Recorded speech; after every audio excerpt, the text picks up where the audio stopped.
আসসালামু আলাইকুম ভিউয়ার্স। যেহেতু সবার ঘরে ঘরে ভাইরাস জনিত জ্বর চলছে, তো আমি এর আগের ভিডিওতে কিভাবে লেবুর শরবত করে খাবেন এটা আমি দেখিয়েছিলাম এবং লেবুর দাম কেমন ছিল সেটাও বলেছিলাম। তো আমি দেখলাম যে আনারসের দামও এখন অনেক বেড়ে গেছে আর কি। এই এক পিস আনারসের দাম 50 টাকা পড়ছে।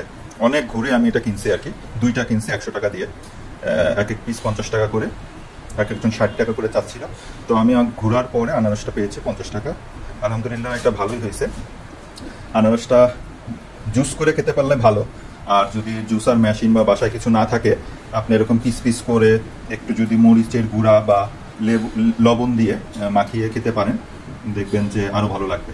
এবং যার জ্বর আছে সে যদি দিনে 2বার বা 3বার এই আনারসটা খায়, ওষুধের থেকে আনারস এবং লেবুর যে জুসটা দেখিয়েছি এটা অনেক উপকারী, খেতে পারেন। আলহামদুলিল্লাহ জ্বর ভালো হয়ে যাবে খুব তাড়াতাড়ি।